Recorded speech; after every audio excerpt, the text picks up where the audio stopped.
Au cœur du Vatican, dans la salle secrète 47, se cache un document que l'Église catholique n'a jamais voulu que vous découvriez.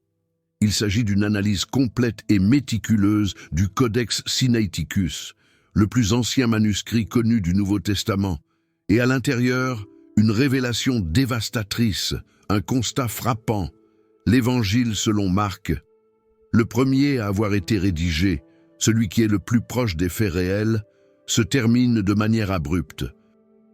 Inattendu, au verset 16-8, un tombeau vide, des femmes s'enfuyant, remplies de terreur, et puis c'est la fin, point final. Aucune résurrection, aucune apparition de Jésus, pas d'ascension au ciel, rien, absolument rien. Et c'est Baruch Spinoza, au XVIIe siècle, qui a le premier exposé cette vérité au monde, une vérité qui a failli lui coûter la vie. Vous avez grandi en pensant que la résurrection de Jésus est le pilier, le fondement même du christianisme. Des milliards de personnes basent leur existence entière sur cette croyance. Mais, et si je vous disais que cette histoire a été littéralement ajoutée au texte sacré plus de 300 ans après la mort de Jésus? Que les 12 derniers versets de l'Évangile selon Marc, ceux où Jésus ressuscite, apparaît à ses disciples et s'élève vers les cieux, n'existaient tout simplement pas dans le manuscrit original. Que des scribes de l'Église les ont inventés, imaginés, et insérés dans le texte lors du concile de Nicée en 325 après Jésus-Christ, avant de brûler toutes les preuves de leur forfait. Spinoza a fait cette découverte en étudiant des manuscrits grecs anciens aux alentours de 1670. Il a comparé des dizaines de copies de l'Évangile selon Marc et a remarqué quelque chose d'absolument choquant. De façon systématique, les copies les plus anciennes se terminaient toutes au même endroit, à Marc 16:8. Les femmes découvrent le tombeau vide. Un jeune homme vêtu de blanc annonce la résurrection de Jésus. Et ensuite, c'est tout. Elles sortirent et s'enfuirent du sépulcre parce qu'elles étaient toutes tremblantes et hors d'elles. Et elles ne dirent rien à personne, car elles avaient peur. Point final. Fin de l'histoire. C'est ainsi que se conclut l'Évangile selon Marc, à l'origine. Mais, dans les copies postérieures, celles qui ont été recopiées après le concile de Nicée, soudain, comme par enchantement, apparaissent 12 nouveaux versets. Jésus ressuscite. Il apparaît à Marie-Madeleine. Il réprimande ses disciples pour leur manque de foi. Il leur ordonne de prêcher l'Évangile. Il s'élève vers les cieux et s'assoit à la droite de Dieu. C'est un bouleversement radical. Et Spinoza a posé la question que personne n'osait poser. Qui a ajouté cela? Et pourquoi? La réponse se trouve, tapie, dans les archives secrètes du Vatican, dans des documents qui n'ont été déclassifiés qu'en 2001. Des rapports internes du concile de Nicée de 325 après Jésus-Christ révèlent que l'empereur Constantin a convoqué 318 évêques dans un but précis, unifier le christianisme sous une doctrine unique afin de stabiliser l'Empire romain. Le problème? Il existait des dizaines de versions différentes des évangiles en circulation, et beaucoup d'entre elles, dont l'évangile selon Marc original, ne faisait pas mention de la résurrection physique de Jésus. Constantin ne pouvait absolument pas permettre cela. Si Jésus n'était pas ressuscité physiquement, alors il n'était pas divin. Et s'il n'était pas divin, il ne pouvait pas être utilisé pour justifier le pouvoir absolu de l'Église, ni celui de l'empereur lui-même, qui s'était autoproclamé représentant de Christ sur terre. Alors, il a ordonné une correction des textes.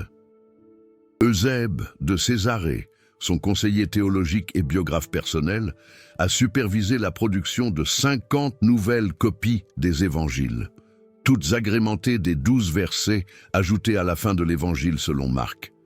Et ensuite, de manière systématique et impitoyable, toutes les copies anciennes qui se terminaient à 16:8 ont été confisquées et détruites, rayées de la carte, anéanties.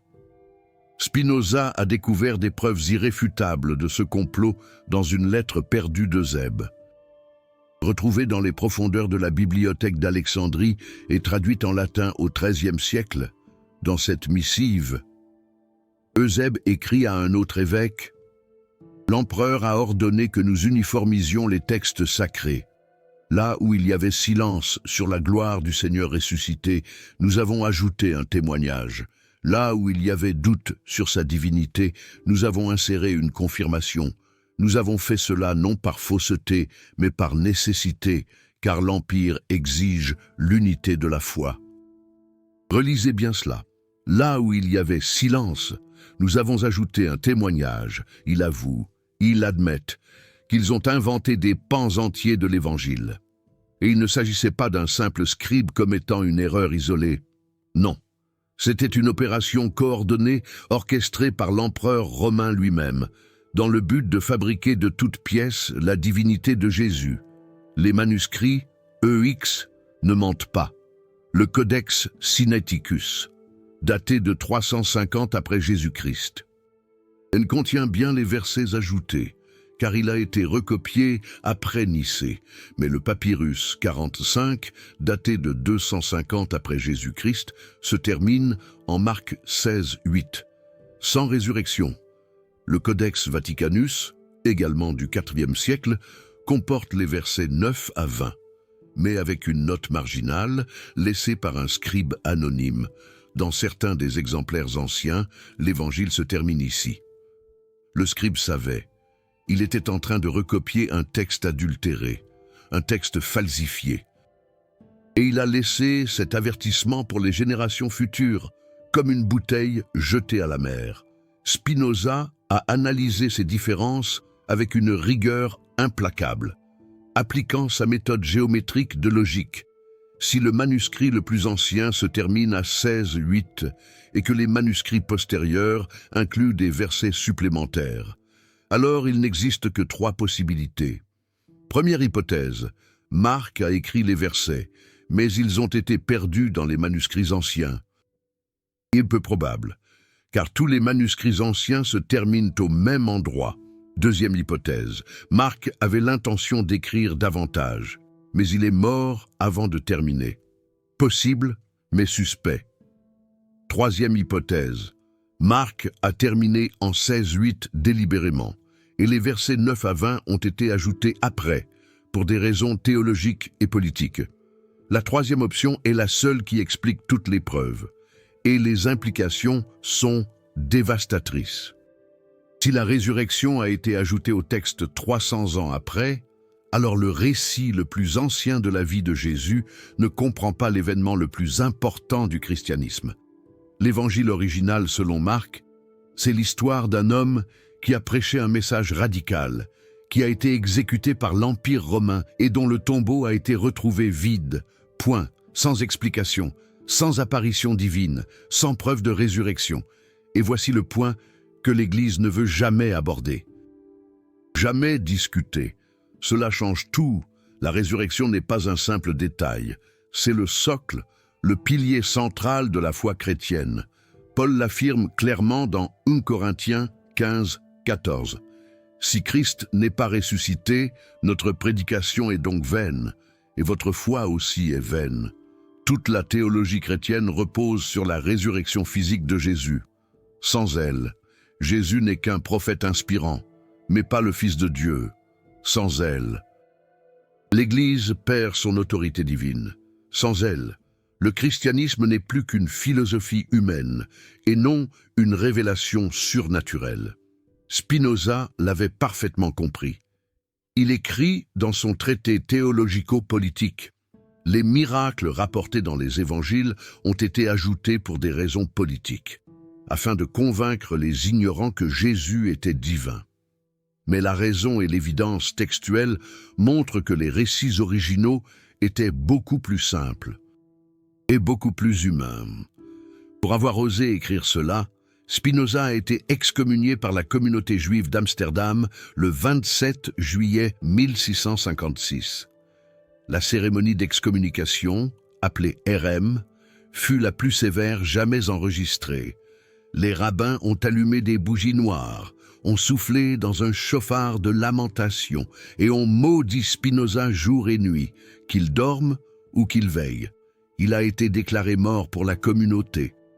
Personne ne pouvait lui parler, commercer avec lui, ou s'approcher à moins de 4 mètres de lui. Mais ce n'était pas le pire. 6 mois après son excommunication, alors qu'il quittait la synagogue d'Amsterdam après une dernière tentative de réconciliation, un homme s'est approché de Spinoza et lui a planté un couteau dans la poitrine. La lame déchira son manteau, mais ne pénétra pas assez profondément pour le tuer. Baruch Spinoza s'effondra, saignant, tandis que l'assassin s'enfuyait dans la foule. Des témoins rapportèrent que l'homme avait crié en hébreu. Pour l'honneur d'Adonai, Spinoza conserva ce manteau lacéré toute sa vie, accroché au mur de sa chambre. Quand on lui demandait pourquoi, il répondait « Pour me rappeler que la vérité a un prix et que je suis prêt à le payer ». La seconde tentative d'assassinat eut lieu en 1672, lorsque des foules catholiques envahirent sa maison à La Haye pendant la guerre de Hollande. Spinoza s'échappa par les toits. Mais ses manuscrits furent volés. 4 années de recherche sur les falsifications bibliques disparurent. Il dut tout reconstruire de mémoire. C'est à cette époque qu'il découvrit les lettres de Théognis de Nicée dans un monastère portugais. Des lettres qui confirmaient que le concile de Nicée avait délibérément altéré les évangiles. Ces œuvres furent interdites par l'Église catholique, et il survécut à ces 2 tentatives d'assassinat uniquement parce qu'il refusa de se taire. Tel un Voltaire défiant les pouvoirs établis, mais Baruch Spinoza n'était pas seul. Au XIXe siècle, des érudits bibliques allemands confirmèrent ses découvertes. En 1860, Constantin von Tischendorf examina le Codex Sinaiticus et publia ses conclusions. Les versets 9 à 20 de l'Évangile selon Marc furent écrits par une main différente, avec une encre différente, et dans un style grec différent du reste de l'Évangile. Une analyse forensique moderne le confirma. Ces versets sont des falsifications littérales, une imposture, mais il y a plus. En 1972, des chercheurs de l'université de Cambridge utilisèrent la spectrométrie de masse pour analyser l'encre des versets 9 à 20 dans le Codex Vaticanus. Ils découvrirent que la composition chimique de l'encre était différente du reste du manuscrit. L'encre des versets ajoutés contenait des niveaux plus élevés de fer et de carbone, compatibles avec les encres produites au IVe siècle, tandis que le reste de l'Évangile utilisait une encre du IIe ou IIIe siècle. Cela signifie que même les manuscrits les plus anciens qui contiennent les versets de la résurrection furent altérés après leur création originelle. Une manipulation patente, et voici quelque chose que peu de gens savent. Il existe non pas un, mais 3 fins différentes pour l'Évangile selon Marc circulant dans les manuscrits anciens. La première se termine abruptement en 16:8, tombeau vide, fin. La seconde ajoute un court paragraphe disant que les disciples proclamèrent brièvement la résurrection. La troisième, la plus longue, inclut les 12 versets complets avec des apparitions de Jésus, des miracles et une ascension vers les cieux. C'est comme observer des scribes testant différents dénouements pour voir lequel sonnerait le plus convaincant. Un peu comme Pascal face à l'abîme. En 2008, le projet Codex Sinaiticus, une collaboration entre le British Museum, la Bibliothèque nationale russe, le monastère Sainte-Catherine et l'université de Leipzig, numérisa et analysa chaque page du manuscrit le plus ancien du Nouveau Testament. Le rapport final confirma ce que Baruch Spinoza avait découvert 350 ans auparavant. Marc 16, 9 à 20 furent ajoutés par un scribe différent à une date ultérieure, avec la claire intention d'harmoniser l'Évangile selon Marc avec les récits postérieurs de Matthieu, Luc et Jean.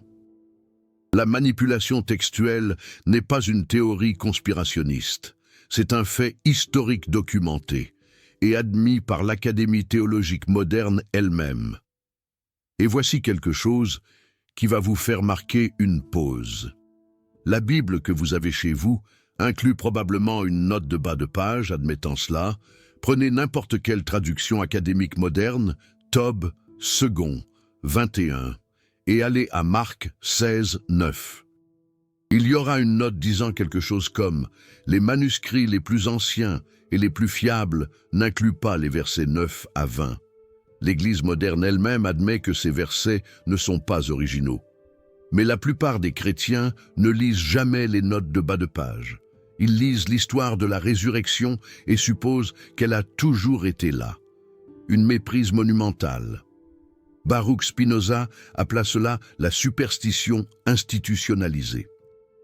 Quand une croyance fausse est maintenue parce qu'elle sert les intérêts du pouvoir et non parce qu'elle est vraie. L'Église avait besoin de la résurrection pour maintenir son autorité sur des milliards de personnes. Alors ils l'ont fabriquée. Et ensuite, ils ont passé 1700 ans à brûler des livres, à assassiner des hérétiques et à censurer des philosophes pour protéger ce mensonge. Un mensonge d'État. Mais voici quelque chose d'encore plus perturbant. Pourquoi l'Évangile, selon Marc, terminerait-il son histoire au tombeau vide? Qu'est-ce qu'il essayait de dire? Baruch Spinoza avait une théorie. L'Évangile, selon Marc, fut écrit vers 70 après Jésus-Christ, seulement 40 ans après la crucifixion. Il était plus proche des événements que n'importe quel autre auteur biblique. Et il choisit de terminer son histoire avec des femmes terrorisées fuyant un tombeau vide, sans rien dire à personne par peur. Ce n'est pas une fin triomphante, ce n'est pas une preuve de divinité, c'est ambigu, ouvert, humain. C'est comme si l'Évangile selon Marc disait « Je ne sais pas exactement ce qui s'est passé après. Je sais que le tombeau était vide. Je sais que les gens étaient confus et terrorisés. Je sais que quelque chose d'extraordinaire s'est produit.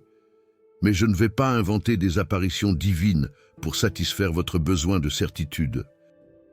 Je vais laisser le mystère être mystère, un acte de foi inverse. C'est profondément philosophique et profondément dangereux pour une institution qui a besoin d'une certitude absolue pour maintenir le contrôle. Baruch Spinoza réalisa que l'Évangile selon Marc original était plus honnête, plus rationnel, plus humain que la version éditée. Et pour cela, il devait être effacé. Maintenant, pensez-y.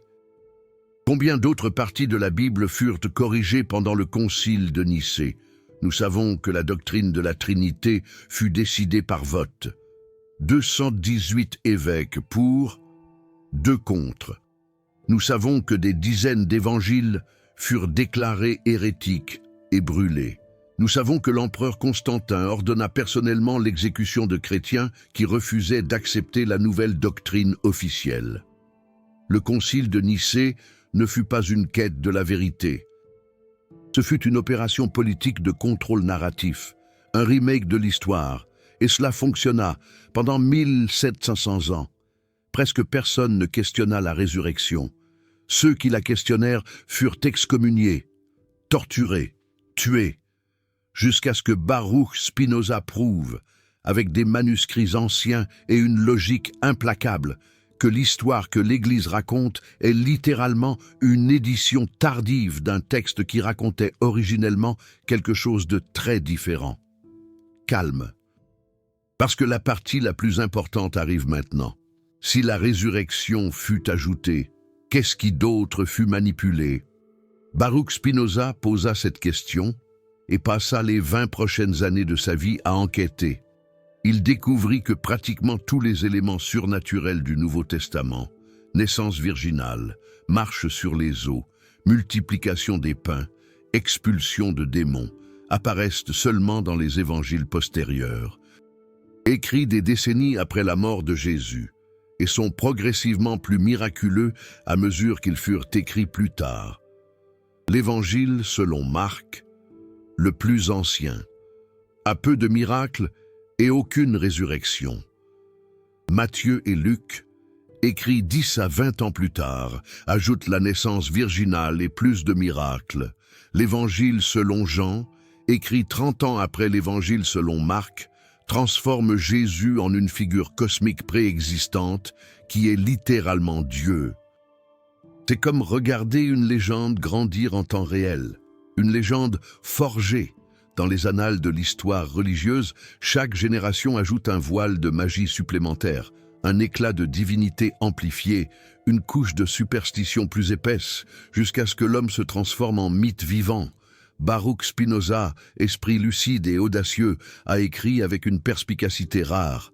Si nous analysons les évangiles dans leur ordre chronologique, nous ne constatons pas une révélation progressive de la vérité divine, mais plutôt la mythification progressive d'un homme extraordinaire. Et la résurrection, ce miracle suprême, a été le dernier ajout, précisément parce qu'il était le plus nécessaire à la théologie de l'Église. 3 figures majeures de l'époque, en l'an 325 après Jésus-Christ, avaient perçu cette réalité et tentèrent d'empêcher cette falsification. Arius d'Alexandrie, l'un des évêques les plus respectés et influents de son temps, argumenta avec force, lors du concile de Nicée, que l'ajout de versets aux évangiles constituait un blasphème. Il présenta des copies anciennes de l'évangile selon Marc, qui se terminait abruptement au verset 16-8, et implora les autres évêques de ne pas altérer la parole sacrée. L'empereur Constantin, figure controversée de l'histoire romaine, le condamna à l'exil en Illyrie, une région correspondant à l'actuelle Albanie, où Arius trouva la mort 2 ans plus tard. Les rapports médicaux de l'époque décrivent des symptômes évoquant un empoisonnement à l'arsenic, diarrhée sanglante, convulsions et un collapsus soudain. Mais officiellement, sa mort fut attribuée à des causes naturelles, une version des faits qui laissa sceptiques de nombreux contemporains. Eusèbe de Nicomédie, un autre évêque influent et ami personnel d'Arius, refusa catégoriquement de signer les nouveaux évangiles ainsi modifiés. Il déclara publiquement lors du concile, avec une détermination inébranlable, « Je ne peux apposer mon nom sur un mensonge, même si l'Empire entier l'exige. » Il fut déporté en Gaule, dans une région montagneuse et isolée, où il serait mort de fièvre 6 mois plus tard. Mais des lettres de marchands locaux relatent la visite de soldats romains à son domicile 3 jours avant sa mort. Le lendemain, Eusèbe tomba soudainement malade. Au 3e jour, il était mort, une coïncidence troublante qui suscite encore aujourd'hui de nombreuses interrogations. Et Théonis de Nicée, le scribe officiel du concile, consigna scrupuleusement tous les débats dans des lettres secrètes adressées à un cercle d'évêques dissidents. Il enregistra verbatim les discussions concernant la modification des évangiles, y compris l'ordre direct de Constantin, d'une brutalité glaçante. « Faites de Jésus un être divin, ou je vous fais mortel. » 2 semaines après la clôture du concile, Théonis fut retrouvé mort dans sa chambre. La cause officielle, une crise cardiaque. Âge, 34 ans. Ces lettres disparurent des archives officielles, jusqu'à ce que Spinoza découvre des copies cachées dans un monastère bénédictin au Portugal en 1665, précieusement conservées par des moines qui refusèrent de les brûler comme ordonné par l'Église. Ces morts ne furent pas de simples coïncidences, mais des exécutions politiques habilement déguisées en tragédie naturelle. Un schéma qui se répéta implacablement au fil des siècles. Quiconque osait remettre en question la résurrection ou exposer la falsification des textes était systématiquement réduit au silence, et pas seulement par l'excommunication, mais par la morte. Giordano Bruno, figure emblématique de la Renaissance. Brûlé vif en 1600 pour avoir osé remettre en question les dogmes établis. Michel Servet, exécuté en 1553 pour avoir nié la Trinité. Giulio Cesare Vanini, torturé et décapité en 1619 pour son rationalisme radical. Et Baruch Spinoza, qui échappa de justesse à la mort, mais vécut le reste de sa vie comme un paria, rejeté par les Juifs et les chrétiens, constamment surveillé par les autorités et craignant à chaque instant la prochaine tentative d'assassinat. Sa vie fut une illustration poignante du prix à payer pour la vérité. Dans ses lettres, Théonie s'écrie avec une amertume profonde. Aujourd'hui, j'ai été témoin de l'assassinat de la vérité, non par des épées, mais par un vote, non par des tyrans, mais par des évêques. Constantin ordonna que les textes soient altérés, et les évêques obéirent, non par foi, mais par peur. Que Dieu pardonne ce que nous avons fait aujourd'hui. Car les générations futures ne connaîtront jamais la vérité. Mais aujourd'hui, vous savez. Et lorsque vous savez, vous ne pouvez plus prétendre ignorer. C'est à la fois la malédiction et la bénédiction de la connaissance. Elle vous libère des illusions, mais vous contraint à vivre avec des vérités inconfortables. Spinoza vécut cette tension chaque jour. Il savait que la résurrection avait été fabriquée de toutes pièces. Mais il savait aussi que des milliards de personnes trouvaient du réconfort dans cette croyance. Il savait que l'Église avait altéré les textes sacrés. Mais il savait aussi que détruire cette croyance risquait de détruire la foi de millions de personnes. Alors, il fit la seule chose qu'un philosophe rationnel pouvait faire. Il publia la vérité et laissa chaque personne décider ce qu'elle allait en faire. Et l'Église, prévisible comme toujours, plaça toutes les œuvres de Spinoza dans l'index Librorum Prohibitorum, la liste des livres interdits, non pas parce qu'il avait tort, mais parce qu'il avait raison. Et vous vous demandez peut-être si tout cela est vrai. Pourquoi n'est-ce pas plus connu ? Pourquoi les églises continuent-elles d'enseigner la résurrection comme un fait avéré? La réponse est simple. Parce que la vérité est moins confortable que le mensonge. Les gens ne veulent pas savoir que la pierre angulaire de leur foi a été littéralement inventée par un empereur romain il y a 1700 ans. Ils veulent croire que Jésus est ressuscité, que la mort a été vaincue, qu'une vie éternelle les attend. Et l'Église le sait pertinemment.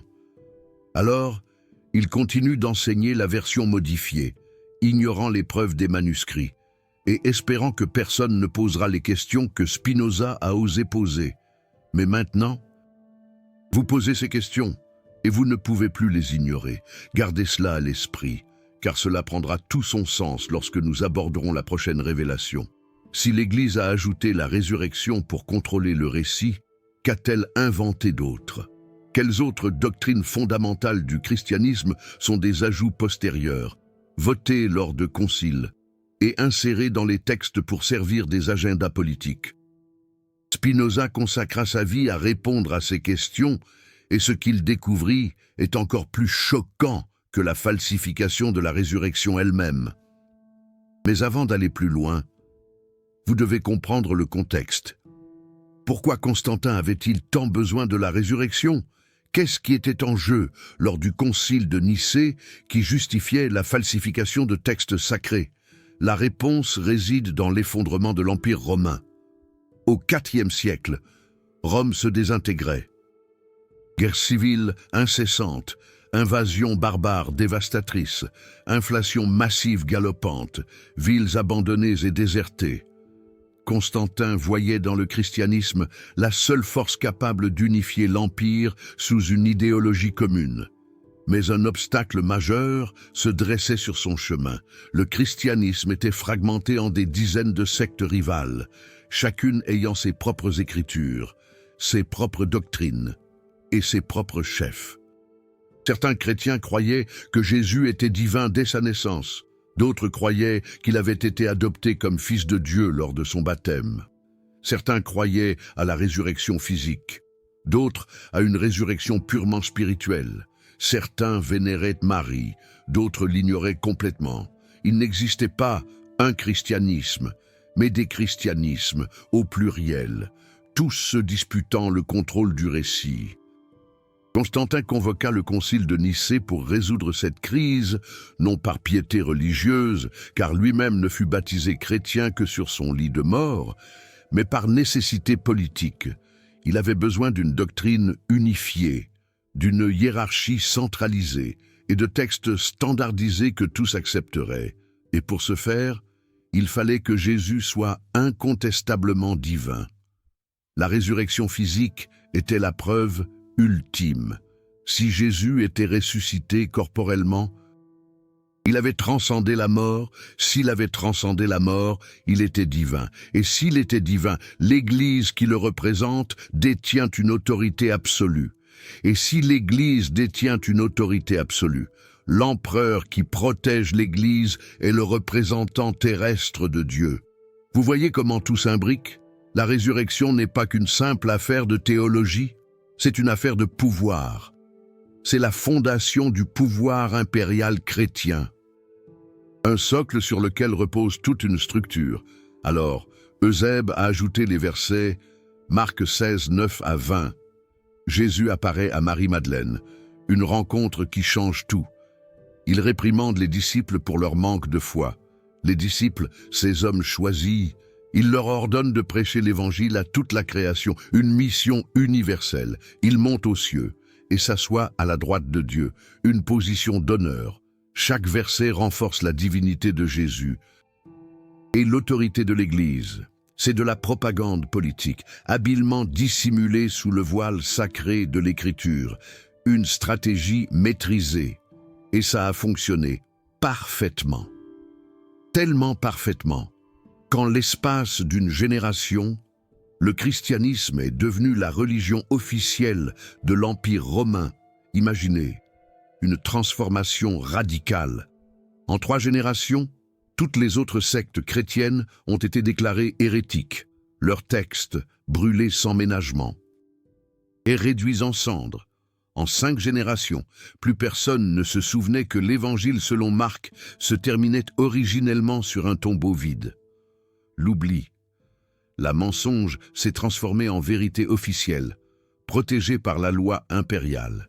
Et la violence ecclésiastique, une alliance puissante. Baruch Spinoza a découvert tout cela, non pas parce qu'il haïssait le christianisme, non, mais parce qu'il aimait la vérité plus que la tradition. La vérité, cette quête absolue. Il a écrit, avec une conviction profonde, « Je n'étudie pas les textes sacrés pour détruire la foi, mais pour la purifier. » Une foi bâtie sur des mensonges n'est pas une foi, c'est de la superstition. Et la superstition est l'esclavage de l'esprit. L'esclavage, cette chaîne invisible, c'est révolutionnaire. Imaginez, Spinoza affirme qu'on n'honore pas Dieu en croyant à des mensonges. Non, on honore Dieu en cherchant la vérité. Même quand elle détruit nos croyances réconfortantes, la vérité libère, le mensonge asservit. Même quand le mensonge est confortable, et la vérité est douloureuse, même dans ce cas. Et voici le tournant qui change tout. Spinoza ne s'est pas arrêté à la résurrection.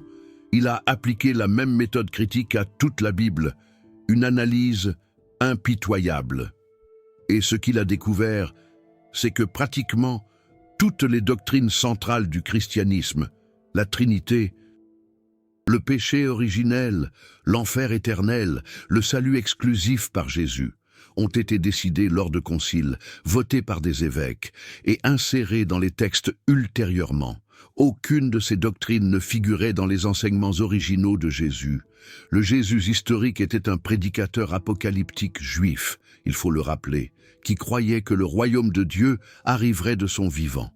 Il n'a jamais prétendu être Dieu, jamais enseigné la Trinité, jamais mentionné le péché originel ou l'enfer éternel.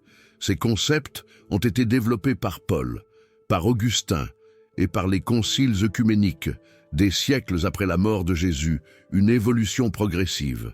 Spinoza a prouvé tout cela en comparant les évangiles avec les lettres de Paul et les textes des premiers pères de l'Église.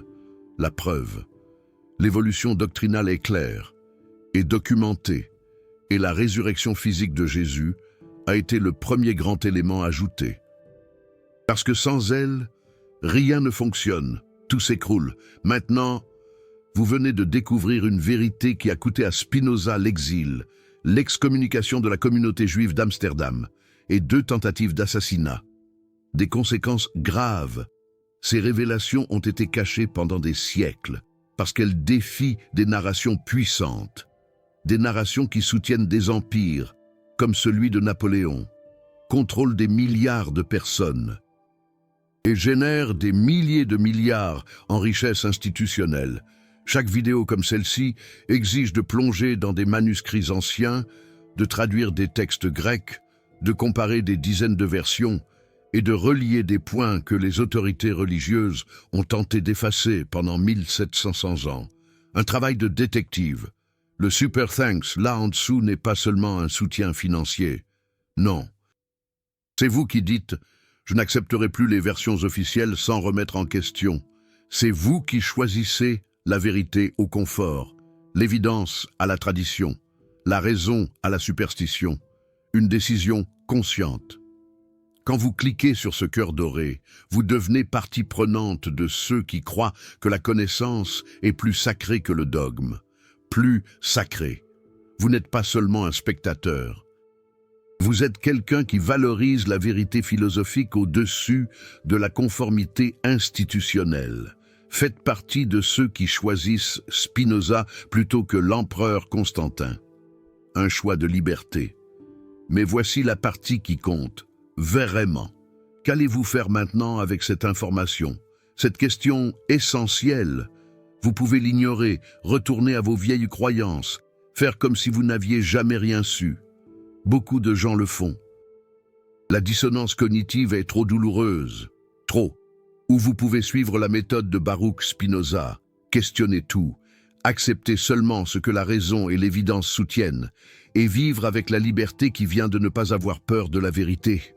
Une liberté intérieure. Spinoza a développé une pratique simple qu'il appelait l'exercice de doute rationnel. Chaque semaine, il choisissait une croyance qu'il considérait comme fondamentale. Dieu, l'âme, la moralité. Le but de la vie, et la soumettait à un questionnement radical. Il demandait « Qu'est-ce que je sais vraiment à ce sujet ? Quelle est la preuve ? Cette croyance survit-elle à l'examen rationnel ? Ou est-ce seulement une tradition, un confort émotionnel ou un endoctrinement infantile ? Une remise en question constante. Il a documenté cette méthode dans son traité théologico-politique. Commencez par le doute universel. Une table rase. N'acceptez rien comme vrai, seulement parce que c'est ancien, populaire ou réconfortant. Exigez des preuves. Testez chaque affirmation par rapport à la réalité. Si quelque chose contredit la raison ou l'observation empirique, rejetez-le sans culpabilité. Et ensuite, reconstruisez vos croyances à partir de zéro, en utilisant seulement ce qui survit au test le plus rigoureux de la logique et de l'évidence. Cette méthode a détruit la plupart des croyances religieuses de Spinoza, mais elle l'a libéré pour vivre en accord avec la vérité, et non avec l'illusion. La vérité, comme boussole. La plupart des croyances ne survivaient pas, et cela le libérait. Une libération puissante. Quand vous abandonnez des croyances infondées, vous arrêtez de vivre avec la peur de les remettre en question. Vous arrêtez de vous sentir coupable de douter, comme disait Montaigne. Vous arrêtez de défendre l'indéfendable. Simplement parce que vous y avez toujours cru, vous devenez libre de suivre la vérité, où qu'elle mène, même si cela mène à des conclusions qui contredisent tout ce qu'on vous a enseigné. Une liberté de penser. Dans le cas de la résurrection, la vérité est claire, limpide. Le récit le plus ancien de la vie de Jésus se termine avec un tombeau vide et des femmes terrorisées. Aucune apparition divine. Aucune preuve de vie après la mort, seulement mystère, peur et silence. Un silence épouvantable. La résurrection physique a été ajoutée 300 ans plus tard, pour des raisons politiques, comme l'aurait analysé Machiavel, documentée dans des lettres de scribes, confirmée par l'analyse textuelle moderne et admise dans les notes de bas de page de toutes les traductions universitaires de la Bible. Un consensus académique. Vous pouvez vérifier tout cela vous-même. Prenez une Bible d'études universitaires, pas une version dévotionnelle, mais une traduction critique avec des notes textuelles. Allez à Marc 16, 9. Lisez la note de bas de page. Elle dira quelque chose comme Les manuscrits les plus anciens et les plus fiables n'incluent pas les versets 9 à 20. La preuve est là, la preuve. L'Église moderne l'admet, mais la plupart des chrétiens n'enquêtent jamais, ne remet jamais en question. N'ouvre jamais une Bible d'études universitaires et ne lit jamais les notes qui révèlent les manipulations textuelles. Il préfère la version simplifiée, éditée, réconfortante, une version adaptée. Et c'est exactement ce que veulent les institutions religieuses. Des fidèles qui acceptent sans questionner sont plus faciles à contrôler que des penseurs critiques qui exigent des preuves. Plus facile. Spinoza appelait cela la foi paresseuse. Quand vous croyez, non pas parce que vous avez enquêté et que vous êtes convaincu, mais parce qu'il est plus facile d'accepter ce qu'on vous a enseigné que d'affronter la possibilité que tout soit une construction humaine, une paresse intellectuelle. Et il avait raison. La plupart des gens préfèrent le confort religieux à la vérité inconfortable, préfèrent la certitude fausse à l'incertitude honnête, préfèrent les mensonges réconfortants aux vérités perturbantes, la facilité. Eux plutôt que l'effort. Mais vous n'êtes pas la majorité. Si vous l'étiez, vous auriez arrêté de regarder il y a 10 minutes. Le simple fait que vous soyez encore là signifie que vous accordez plus de valeur à la vérité qu'au confort. Cela signifie que vous avez le courage de remettre en question ce que des milliards de personnes considèrent comme sacré. Cela signifie que vous comprenez que vivre une vie basée sur des mensonges, même des mensonges anciens, respectables, et largement acceptés, c'est gaspiller votre unique existence dans des illusions. Baruch Spinoza a vécu cela pleinement. Il a été excommunié par la communauté juive d'Amsterdam à l'âge de 23 ans pour avoir remis en question l'origine divine du Pentateuque. Il a été censuré par l'Église catholique pour avoir dénoncé la fabrication de la résurrection. Il a survécu à 2 tentatives d'assassinat. Il est mort à 44 ans, seul, pauvre et rejeté par presque tous. Mais il est mort libre, libre de superstition, libre de peur, libre de vivre des mensonges pour plaire à des institutions qui valorisent le pouvoir plus que la vérité. Spinoza, un homme en avance sur son temps, un esprit éclairé comme Voltaire, aurait pu l'être à son époque. Et la leçon finale de Baruch Spinoza est la suivante. La liberté commence quand vous cessez d'avoir peur de la vérité, quand vous acceptez qu'il n'y a peut-être pas de vie après la mort. Peut-être que Jésus n'était qu'un homme, peut-être que la résurrection a été inventée, peut-être que Dieu n'est pas une entité personnelle qui se soucie de vos prières, et peut-être que c'est libérateur, parce que cela signifie que votre vie ici, maintenant, est tout ce que vous avez, et cela la rend infiniment précieuse. Un peu comme Pascal le disait avec son pari, mais sans la contrainte de la foi. Ne gaspillez pas votre unique vie à défendre des doctrines qui ont été votées lors de conciles et insérées dans des textes pour des raisons politiques. Ne gaspillez pas votre esprit à croire en des miracles qui ont été ajoutés 300 ans après que les événements sont supposés s'être produits. Ne gaspillez pas votre intégrité intellectuelle à accepter des versions éditées de la réalité, simplement parce qu'elles sont traditionnelles. Vivez comme Baruch Spinoza a vécu. Questionnez tout. Acceptez seulement ce que la raison et la preuve soutiennent, et ayez le courage d'abandonner même les croyances les plus réconfortantes, si elles ne survivent pas à un examen rationnel. C'est la vraie liberté. Et c'est le seul héritage qui vaille la peine de laisser. Un héritage qui transcende les époques, un peu comme l'influence de Descartes sur la pensée moderne. La résurrection a été ajoutée en 325 après Jésus-Christ.